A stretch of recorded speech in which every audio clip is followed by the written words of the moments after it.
And we're live. What's going on, everybody? Welcome to the Sheep Get Sheared podcast. Here we talk about people, politics, and popular culture. I am your host, Austin Creed. Ladies and gentlemen, welcome to the show. So today we're going to talk about all three of these topics. And, okay, I've never heard anybody else talk about exactly the... I'm coining a term today. For those of you who listen to the show, I'm coining a term. And if anybody steals it, I want you to know where you got it from and you heard it here first. We're going to talk about what I call the Topsy-Turvy turbine. The Topsy-Turvy turbine. What that is essentially, if you look at the modern culture today, and you look and you see these terms like gender-affirming care, gender inclusivity, ally, stuff like that, or whether it's the Green New Deal, or Antifa, or any of these things that sound really positive and uplifting up front. I call this constant influx of positive terms that are dubious at best the topsy-turvy turbine, because it's the machine, the Democrat machine. It's constantly churning out these new terms that sound really positive, and we're going to talk more about that in a second. But first, what I want to talk to you about is A, if you're new here, welcome. Second, I ask a lot of questions throughout the show, and I want you to actively participate. So if you want to, you can go follow me on Twitter, and over there, I ask a lot of questions, or you can even look at different things I say during the show or on Twitter, and you can interact with them and give me your opinion, because I want to hear your opinion. I want to hear what people have to say on this, because I think it's extremely important. But we're going to dive right into this. We're talking about the Topsy-Turvy turbine today. Say that 3 times fast. But we're going to talk about that today. And I'm going to give you some really great examples here. Exactly what I'm talking about, okay? Because let's be honest here. Politics are at an all-time high for one side hates the other side, and the other side bashes the other side. There's not a lot of bipartisanship anymore. There's not a lot of, hey, you know what? You might be wrong, but I'm going to fight everybody in the court of public opinion to make sure that you could say what you want to say. No, we don't see that really anymore. And if we do, it comes from the right, not from the left. So we're going to hop right into this. First of all, my first question of the day is this. My friends,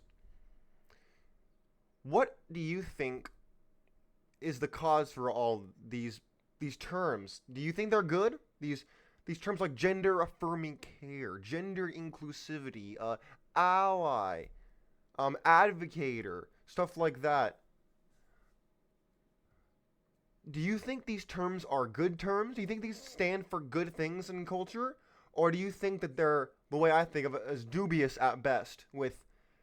They sound really positive, they sound really uplifting, and when you hear a term like that, you're like, oh, well, I want to affirm things. I want to be a positive person. Yeah, I want to do those things. That sounds fantastic. Well, let me tell you something. I'm going to pull up some statistics real quick, and before anybody goes insane and wants to call me any names, I've heard them all, by the way. You're probably not going to call me anything new. First, I want to look up the definition. So I talked about gender-affirming care, right? First of all, for those of you who don't know, in Washington State, they're talking about letting kids who want to be transgender, and their parents are like, wait a minute, you're going to permanently really maim yourself or permanently alter your body chemistry when you're young. We don't know if you're able to make that kind of decision, considering that you can't get a tattoo, you can't vote, you can't drink, you can't do any of these things until you're a certain age. That doesn't seem to be the case when it comes to being transgender. So they're rightfully concerned about, hey, maybe this is a phase, or hey, maybe when you turn 18 and you still feel this way, you're an adult, you live in a free country, you can do what you want. But I'm going to read you what it says about gender-affirming care. Here's a definition. Hold on, give me a second. Let me flip the screen here for a second. Here it is. It says, gender-affirming care is patient-centered and treats individuals holistic, aligning their outward physical traits with their gender identity, and their gender-diverse adolescents in particular face significant health disparities compared to their cisgender peers. First of all these gender terms, they are exhausting, all right? They're just exhausting. I'm sick and tired of hearing about this. When I was in high school, I'm 23. When I was in high school, when I was in junior high, people weren't using language like this: cisgendered, gender diverse, gender inclusive, gender affirming. This wasn't around when I was in middle school. When I was in high school, I don't remember anybody talking about this crap. And yet here it is, all over the place. And if you don't let somebody do this, then you're a bad person. Even if you care about this person, and you're like, wait a minute, you're a kid. Being a kid means you don't know what you're doing, you don't know what you're talking about, and you're trying to figure out who you are. Now, trying a sport is a lot different than trying on an entire different sexual organ. Okay? And yet, I'm the bad guy if I say, hold on, let's push pause for a second. You're a child. If you're 30, you do what you want. You're not my business. What you do in your life is your business. When it comes to children, though, it's a little more complicated. Because, let me tell you something. You want to know? The rates, they would have you believe about this gender-affirming care. Look, if this gender-affirming care was the case that people got this care, even if I didn't agree with it, they got this care, and then they were all doing fantastic, they were feeling amazing, and their lives were so much better, I would have a different opinion. Truly, I would. Because at the end of the day, I want people to be happy. Life, liberty, and the pursuit of happiness. That's what we're entitled to in this country. And I want people to try to pursue happiness. So if people were actually happy about who they're becoming, then at the end of the day, I really wouldn't see how much of a problem with it, besides the fact that it goes against my religion. I'm pulling up stats from UCLA. This is from UCLA now. Here's what they say. They say more than 60% of suicide attempts or self-deletion attempts among LGBTQ plus people happen within 5 years of them realizing that they're part of the community. So 60% of self-deletion comes from people realizing that they're outside the norm, according to what UCLA says. So if you get mad about what I'm about to say here, take it up with UCLA School of Law, not me, because I'm quoting them now. This says, a new study out of the Williams Institute at UCLA School of Law found most self-deletion attempts, 61% to be precise, among the LGBTQ plus occurred within 5 years of them realizing that they were in the minority when it came to their identification. However, a single proponent of attempts, they said 39%, happened outside this age range. Okay. Researchers examined a representative sample of the LGBTQ plus people in the United States from 3 age groups. The young, they say, which is 18 to 25, middle, 34 to 41, and then older, which is 52 to 59. Now, they say to assess the concurrence of self-deletion thoughts, plans, attempts, etc., with their coming out milestones, such as the, oh my gosh, can I even read this on YouTube? Such as first encounter, so to speak, to someone of the same side of the tracks, and realization of their other than straight status. They said, let's see, the mean age of self-deletion, thoughts, attempts, etc. seemed to track closely with the age of first realization of the LGBTQ plus identity, which is 14, 16, and 18 for young, middle, and older people. What does this mean? Well, it means on average that the first self-deletion thoughts were reported at ages 14, 18, and 23 in the young, old, and the older cohorts. So essentially, my friends, this is what I'm getting down to. The care that's being given to them, it's affecting the young even worse, because we're social creatures. We are social beings. We want to feel accepted in society. We want to find our niche. We want to find our people. We want every single show, TV, book, whatever that you see, it's always about someone finding out where they belong, making sure they stay in that group, and making sure that they are not alone. Apparently being alone is bad. I don't think so. Personally, I like being alone. That's how I am. I'm kind of a, what is the term, sigma male. I don't keep in touch with all this like beta alpha. I don't care about it. I think it's dumb personally. I get what they're trying to say, but how then people, you can only be one alpha, okay? You ever look at a pack? There's one. And yet everybody and their granddad on YouTube apparently is some, oh, I'm an alpha and I'm going to show you how to be alpha, while they're like beating their chest like King Kong. Okay, you know what? That's not how that works, number one. And number two, who can keep track of all this rubbish? Look, here's a bottom line, my friends. When it comes to these positive terms from the Topsy-Turvy Turbine, that's always cranking out these new terms, whether it's people like, I call her Occasional Cortex, you know her as AOC. Shout out to Michael Savage, I think he came up with that one. I think people like her, people like Dianne Feinstein, Nancy Pelosi, Chuck Schumer from New York, all of these people, they constantly come out with these new terms that you hear them and they sound, oh, well, that sounds nice. Oh, that sounds so thoughtful and endearing and wonderful. I want to be a part of that. But when you look into the term, you're like, wait a minute. This isn't good. This isn't necessarily good and uplifting and positive. It's negative towards a lot of people who are not in this group. It's one thing to be positive towards this group and benign to the rest. But no.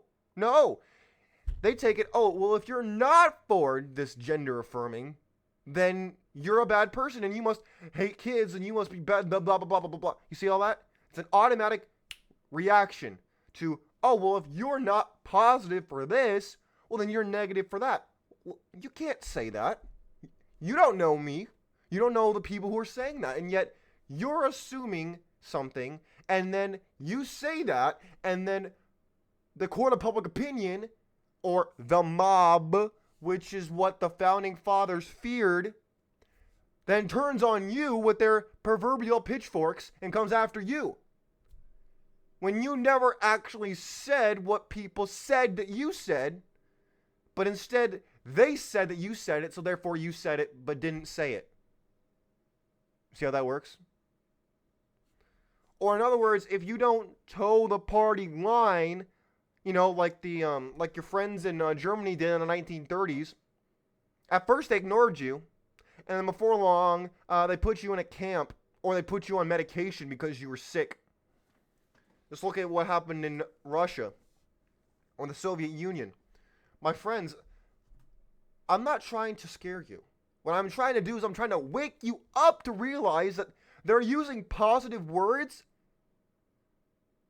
in very negative ways, but they use it to try to subvert your critical thinking skills. They try to get around, because for example, if they said, hey, this is a gender, if I took the word gender affirming and said gender transitioning, people are gonna be like, whoa, what, transitioning? Well, but that's a big word. That sounds bad. That's affirming sounds like, oh, I'm affirming you.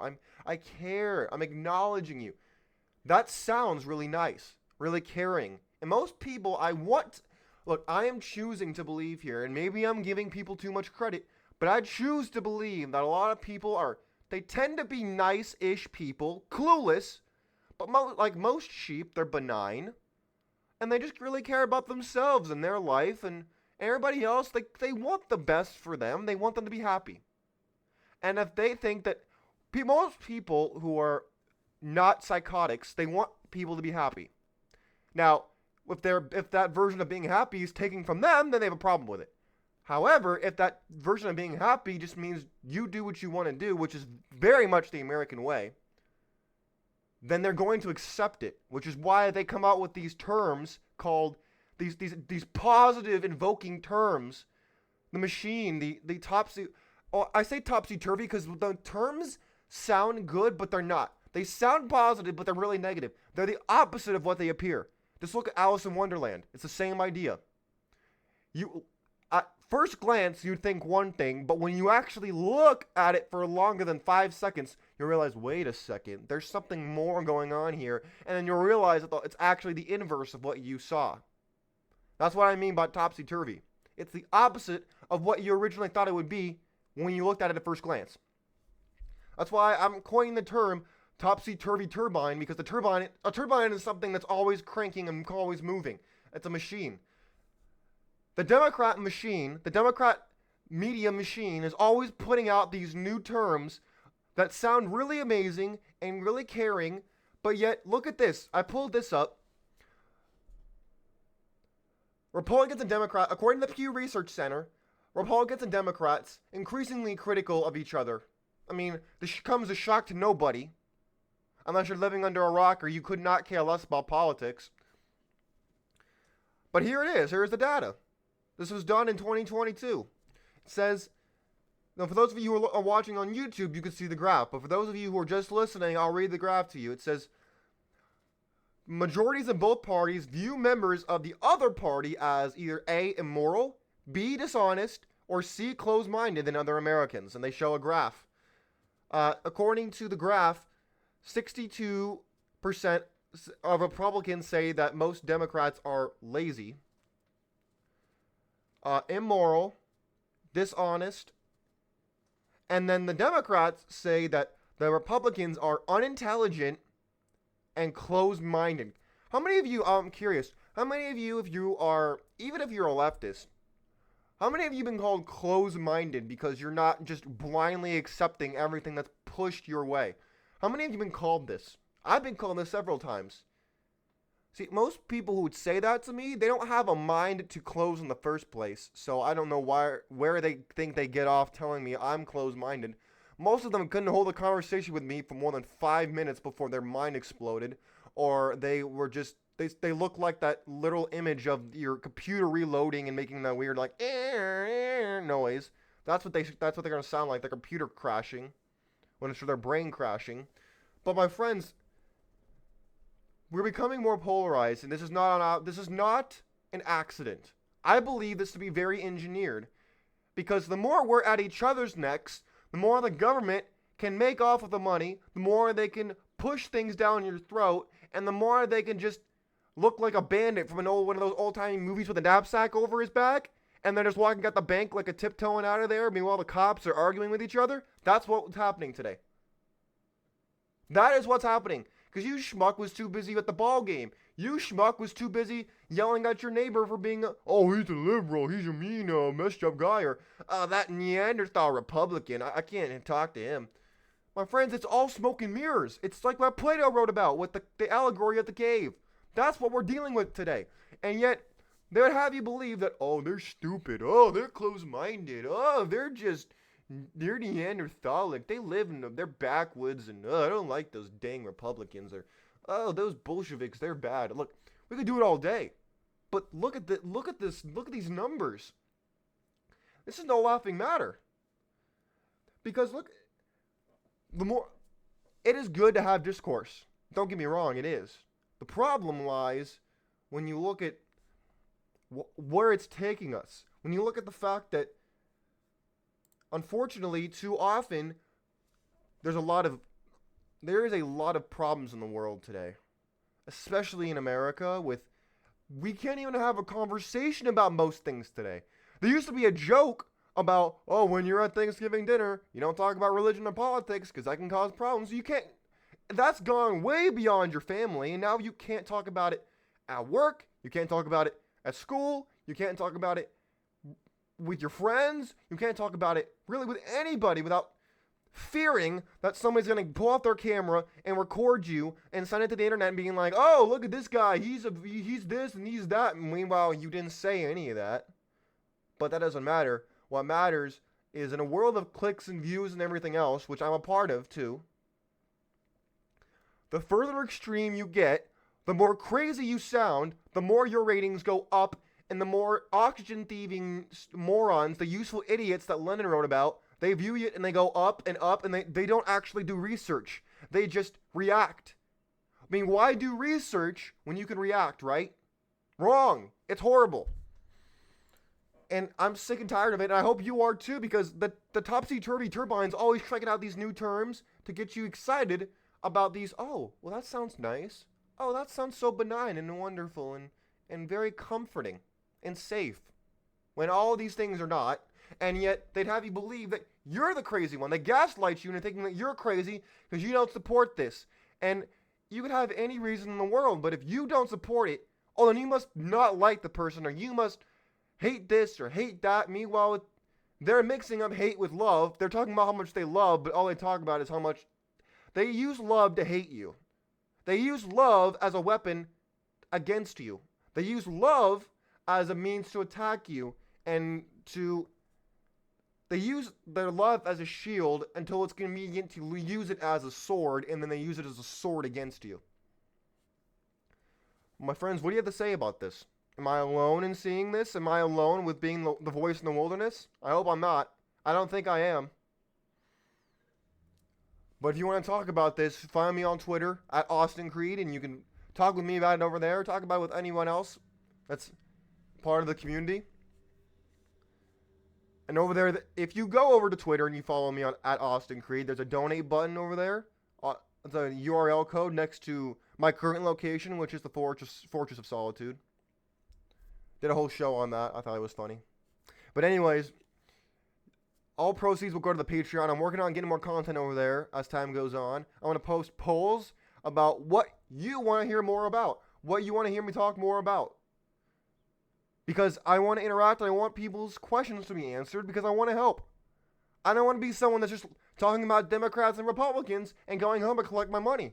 I think it's boring. I think there's more to the story here. I'll do my share of it. Make no mistake. But I think it's important to really talk about issues that people really matters to people. But anyways, my friends, until next time, this is Austin Creed, Chief Kishir Podcast, telling you thank you. And second, God bless you, God bless your family, and God bless the United States of America. We are out of here. Have a great rest of your day.